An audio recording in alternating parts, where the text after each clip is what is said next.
What is the first thing you guys think of when you hear the word fear? I can think of a lot of things. Number one on my list currently is public speaking. So, just throw that out there. Also, clowns, terrifying.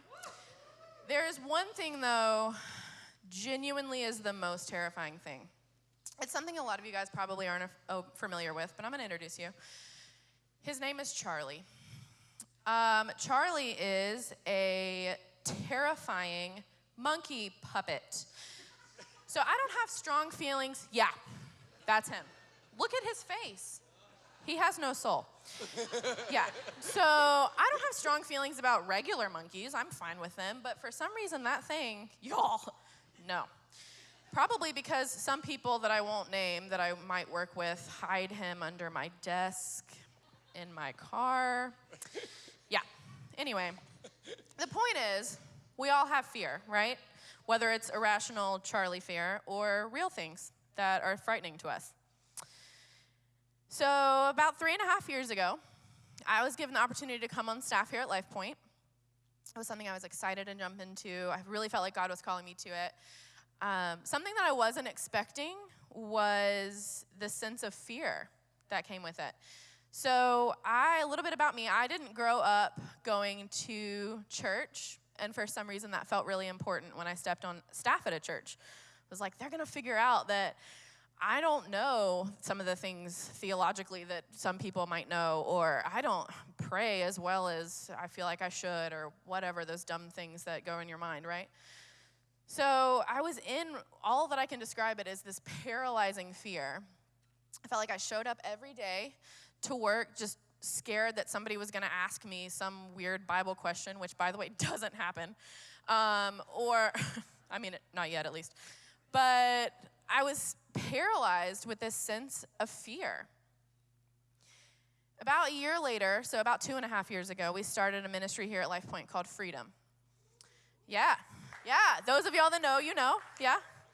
So Freedom is something that truly changed my life, and it's great curriculum. I would highly recommend it. It's in the form of small groups.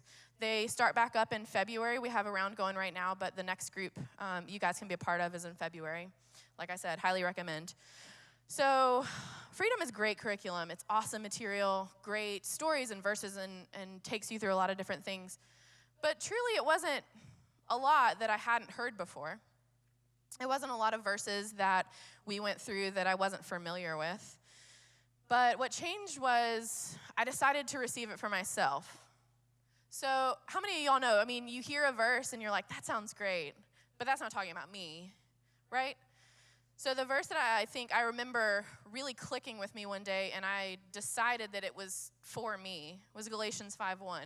It is for freedom that Christ has set you free. Stand firm then, and do not let yourselves be burdened again by a yoke of slavery.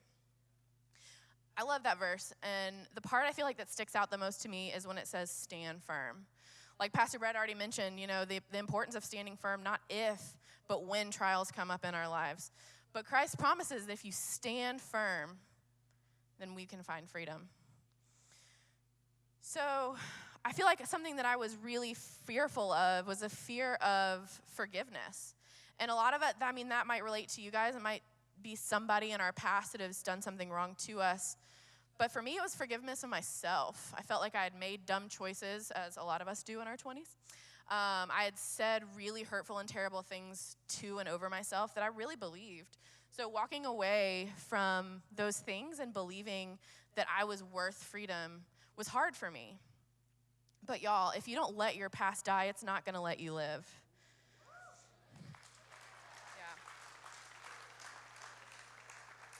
Another one, I kind of already talked about it, but was the fear of unworthiness, the fear that I didn't know enough, or I couldn't learn enough, or do the right thing, or that I just wasn't good enough to be what God had called me to be.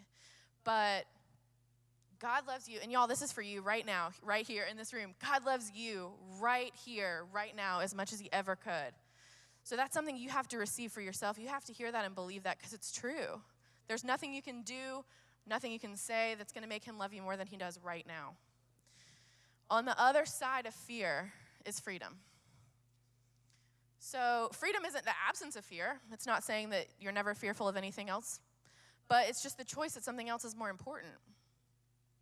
I wish I could take you guys through freedom because, like I said, this small group is great. But what I can do is I can leave you with 3 things that can help you start walking that out right now in your lives. The first one is submit daily to God. Invite him into every part of your day, every day.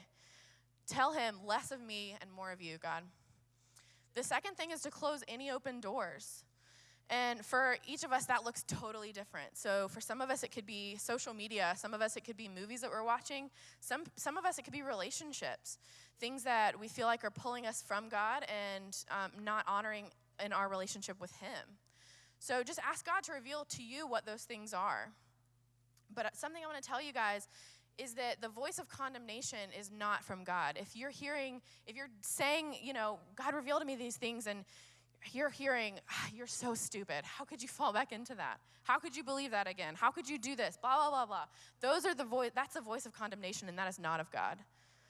God will give you conviction. He's kind, he is gentle, and he's loving, and he will convict you in the things that you need to change, but he will do it in a loving way. Okay, so the first one was submit to God daily. The second thing was to close any open doors. The last one is to confront the enemy.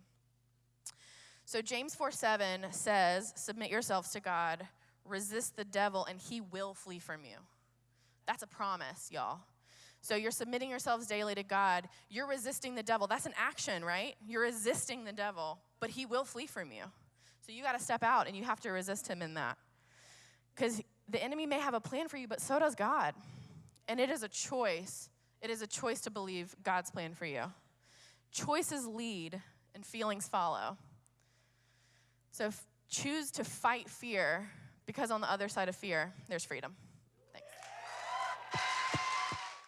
Thanks for watching. We hope this message was a blessing to you. And here at Lifepoint, we're a church of next steps, and we want to help you take yours. So head over to lifepointnow.com, where you can join a serve team, you can join a small group, or you can even give online.